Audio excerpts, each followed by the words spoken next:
लेकिन मैं आपसे उर्दू में बात करूंगा क्योंकि जनरल बाजवा को इमरान खान की उर्दू बोलने पर बहुत नफरत थी।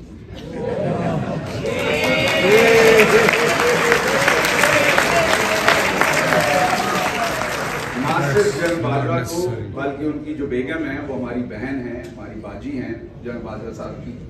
हम हर एक की औरतों का एहतराम करते हैं, लेकिन जो हमारी बाजी हैं, बहन हैं, उन्हें भी इमरान खान साहब के शलवार कमीज बाहर पहनने पे और उर्दू बोलने से बहुत चिढ़ थी। तो मैं आपसे बात शुरू करता हूं। मैं सबसे पहले तो मुझे लीगली आपके सामने डिस्क्लेमर देना है कि मैं यहाँ पर डिपार्टमेंट ऑफ स्टेट के साथ इमरान खान के एजेंट के तौर पर रजिस्टर्ड हूँ। ये अमेरिका के कानून की रिक्वायरमेंट है। बात करने से पहले मैं आपको बताऊं कि मैं एजेंट हूँ और इमरान खान का एजेंट हूँ अमेरिका के अंदर। और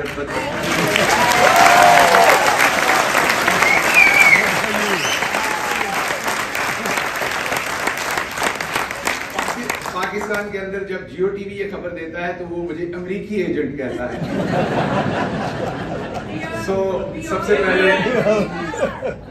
सबसे पहले कंफ्यूजन क्या है हमारे यहाँ उस पर बात करता हूं। लेकिन आपको जो भी पाकिस्तान की पॉलिटिक्स के अंदर होता हुआ नजर आ रहा है, उसमें आप सोचते हैं कि ये लोग बस क्यों नहीं करते, इनके पेट क्यों नहीं भरते, ये करप्शन करने से बाज क्यों नहीं आते। आप कोई भी बुरा काम, अच्छा काम करने से तीन वजूहात से रुकते हैं।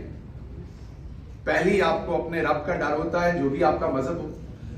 आप सोचते हैं डे ऑफ जजमेंट आपको सामने खड़े होकर जवाब देना है। दूसरी वजह, आपको लॉ ऑफ द लैंड का डर होता है। तो जिसने बुरा काम करने का सोच दिया, रब का डर तो उसने साइड पे रख दिया।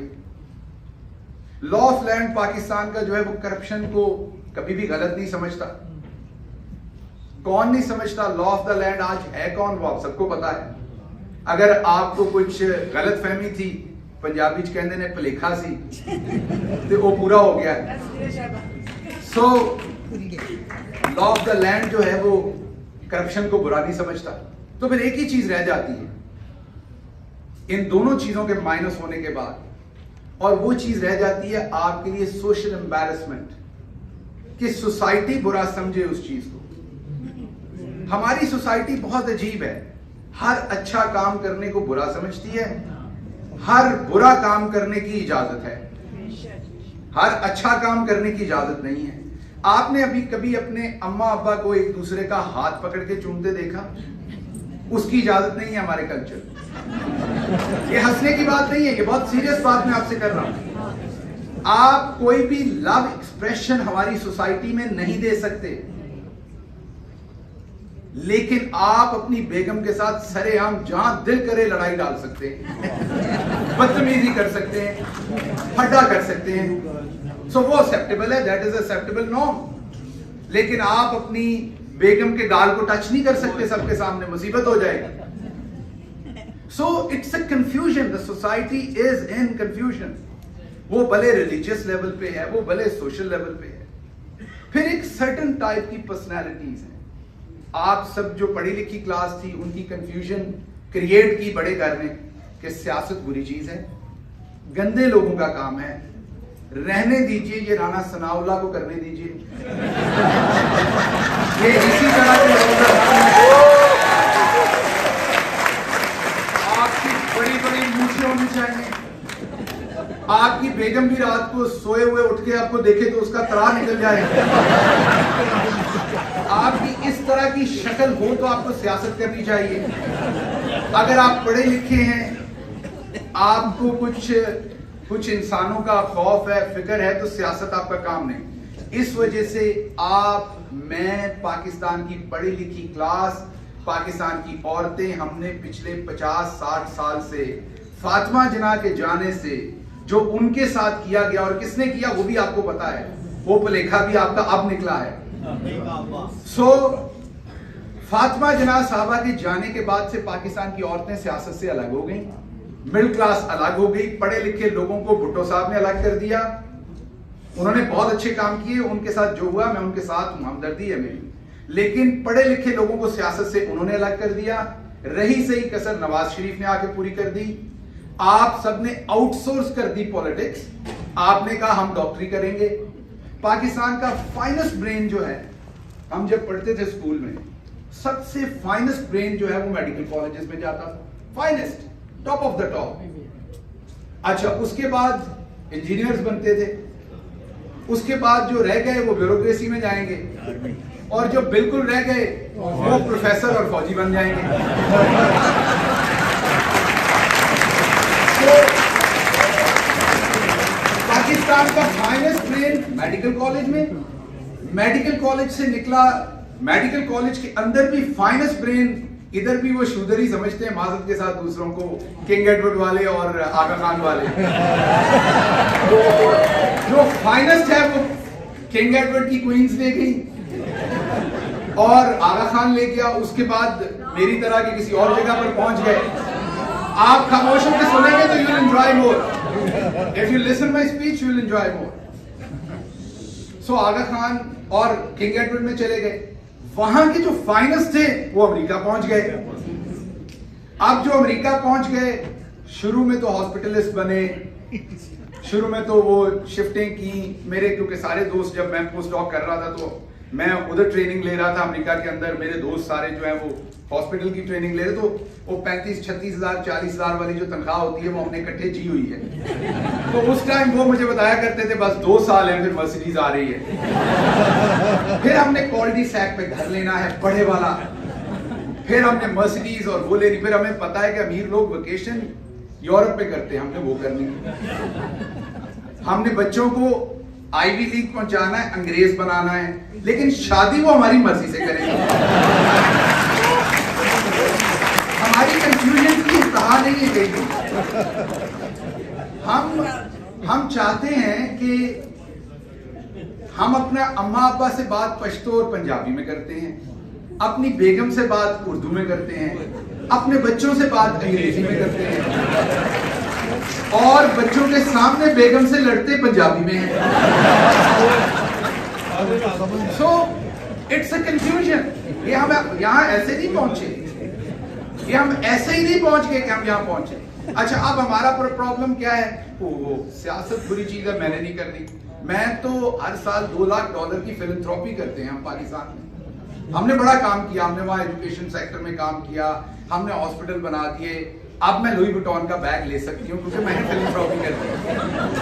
अब टोरी बर्च के जूते मैं पहन सकती हूँ क्योंकि मैंने फिलैंथ्रोपी कर दी है। मैंने किसी का खा के थोड़ी किया, मैंने लोकम किए हैं, मैंने इतना कुछ किया है।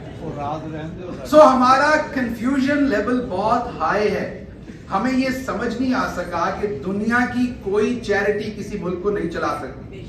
मैं ये नहीं कह रहा कि आप चैरिटी ना कीजिए, it's a very good thing, you must do it. लेकिन आप चैरिटी से पाकिस्तान का कोई मसला हल नहीं कर सकते। कितने डॉलर ले जाएंगे चैरिटी में? $10 मिलियन, $20 मिलियन, $100 मिलियन। आप फॉर एग्जांपल एजुकेशन में $100 मिलियन डाल देते हैं। जो वहां पर राणा मशहूद, राणा सनाउल्ला जैसा वजीर बैठा है, बेनजीर साहबा ने वजीर बनाया था, नहीं नवाज शरीफ ने माजरत के साथ, हाजी मोहम्मद बूटा, मरहूम है, फौत हो गए हुए हैं, वो अंगूठा छाप थे और वो पंजाब के एजुकेशन मिनिस्टर थे। तो आप फिलैंथ्रोपी करते रहिए, उधर वाले अपनी वारदात डाल रहे हैं। आप फिलैंथ्रोपी करते रहिए। इमरान खान ने पहली दफा एक हेल्थ कार्ड दिया, हेल्थ इंश्योरेंस, जिसकी वजह से अमेरिका के अंदर सिस्टम चल रहा है।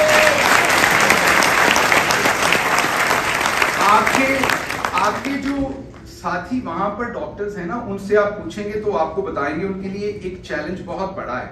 आपने यहां कम से कम इलाज देने के लिए हेल्थ कार्ड दिया, और मैं कंफ्यूजन के लेवल्स बता रहा हूं कि गूंस क्या करते हैं। डॉक्टर जावेद जो है वो इतने बुरे आदमी नहीं है जो इस टाइम हेल्थ मिनिस्टर है, because they are he is part of this goon group. उन्होंने आते ही उस हेल्थ कार्ड को बंद कर दिया। अब मैं वापस आता हूं, हमारी जो मैंने आपको कहा कि लीगल पनिशमेंट नहीं, अल्लाह का डर नहीं है। सोशली जड़ा जितना ज्यादा कमाता है, जिसके पास जितने ज्यादा पैसे हैं, हम भी अमेरिका से जाकर उसी के फार्म हाउस पे वेकेशन करते हैं। हम भी उससे पूछते नहीं कि ये माल आपने कहां से बनाया हुआ है, वो यहां आता है तो जाहिर बात है क्योंकि दूसरे को तो अमेरिका का वीजा नहीं मिलेगा, तो हम सोशलाइज भी उसी से करेंगे, आगे हमारे बच्चों की शादियां भी उन्हीं से होंगी। सो बेसिकली सोसाइटी जो है वो तरवीज कर रही है, सोसाइटी अप्रिशिएट कर रही है करप्शन को, रॉन्ग डूइंग, और पॉलिटिक्स छोड़ दी है राणा सनाउल्लाह जैसे लोगों को। मैं एक अमेरिका में पढ़ाने वाला प्रोफेसर था, आप यकीन कीजिए मैं विटी हूं, फैसलाबाद का रहने वाला हूं, मुझे मजाक करना अच्छा लगता है। मैं यही कपड़े पहन के इमरान खान के साथ वहां उस्मान बुज़दार की जब गवर्नमेंट थी पंजाब में, तो मैं उनके स्पोक्स पर्सन के तौर पे 2 महीने मैंने काम किया। मुईद से और अरशद शरीफ से मेरी पॉलिटिक्स में जाने से पहले की दोस्ती थी। मैंने प्रेस कॉन्फ्रेंसेस करनी पूरी तैयारी करके प्रोफेसर के तौर पर, वो मैंने इनसे पूछनी कहीं चली है, इन्होंने कहा नहीं हमें तो नहीं पता चला, कहीं नहीं चली। और वो राणा सनाउल्लाह और मरियम औरंगजेब सारा दिन चल रही। फिर मुझे एक नया शहबाज गिल इन्वेंट करना पड़ा जिसे मैं भी नहीं जानता था। वो जो आपने उधर मौला जट देखा, जिसने कहा मैं जट दा पुत है, सफदरदी रंग। सो मुझे वो पंजाबी फिल्मों के टर्म लाने पड़े इमरान खान का मैसेज अक्रॉस द बोर्ड देने की, लेकिन उसका मुझे ये नहीं पता था कि मैं इतने लोगों को अनाय कर दूंगा कि मेरी जान के दुश्मन बन जाएंगे लोग। सो वो शहबाज गिल जिसको आप जानते हैं उसको मैं भी नहीं जानता, मैं जरा हैप्पी गो लकी बंदा हूं। वो मेरे रोल की रिक्वायरमेंट थी कि वहां पर मैं एग्रेसिवली बात करूं, क्योंकि वहां पॉलिटिक्स जो है वो क्रिमिनलाइज्ड हो गई हुई है, वो आम सियासत नहीं रह गई हुई। एक ऐसे जर्नलिस्ट जिनकी मुझे अपनी डिग्री का नहीं पता, मैं उनका एहतराम करता हूं, मुझे नहीं पता उनकी क्वालिफिकेशन क्या, उन्होंने कभी किसी को नहीं बताया, एक टेलीविजन प्रोग्राम पर बगैर एजेंडे का हिस्सा हुए, डिस्कशन कहीं और हो रही है, वो मुझे कह रहे हैं वो आपने तो जाली पीएचडी नहीं की हुई। आप यकीन कीजिए मुझे पहला फिक्र पड़ा, मेरा 401 के यहाँ पर इलोनाई में अभी भी पड़ा हुआ है यूनिवर्सिटी में। चलो जो तनख्वाह ले ली वो तो शायद वो वापस नहीं लेंगे, वो तो वो वापस लेंगे। तो मैंने उससे कहा यू आर टॉकिंग बीएस, तो उसने कहा कि नहीं ये बीएस आप बहुत बड़ी गाली दे रहे हैं। जो वो कह रहे हैं, he didn't even know कि जिस यूनिवर्सिटी से मैं पढ़ा वहां से 4 फॉर्मर प्राइम मिनिस्टर जो हैं वो पढ़े उसी यूनिवर्सिटी से, लेकिन उसने बड़े आराम से मेरी डिग्री को बगैर सोचे बगैर समझे। एक और शख्स, मैं टीवी पे बैठा हूं, एक शहर जो मैंने 17 साल की उम्र में छोड़ दिया था, उसने कहा मुझे वहां से खबरें आई आपने वहां बड़ी करप्शन की है। तो like you can say anything any time to anyone. इतनी गुंडागर्दी है, इतनी बदमाशी है, इतनी बेहयाई है, और अगर आप उसको सॉफ्ट तरीके से रिस्पॉन्ड करते हैं, जर्नलिस्टिक एथिक्स के साथ रिस्पॉन्ड करते हैं, तो आपकी आवाज तो गुम हो जाती है। आप तो वो आप पियानो बजा रहे हो और बड़े वाला बाजा बज रहा हो जो पुरानी शादियों में होता था, तो कहां सुनाई देगा। तो एक तो हमारा प्रॉब्लम ये है कि हमें पॉलिटिक्स हमने वहां छोड़ दी। मैं क्विकली जाऊंगा क्योंकि मोहित घड़ी देख रहा है। तो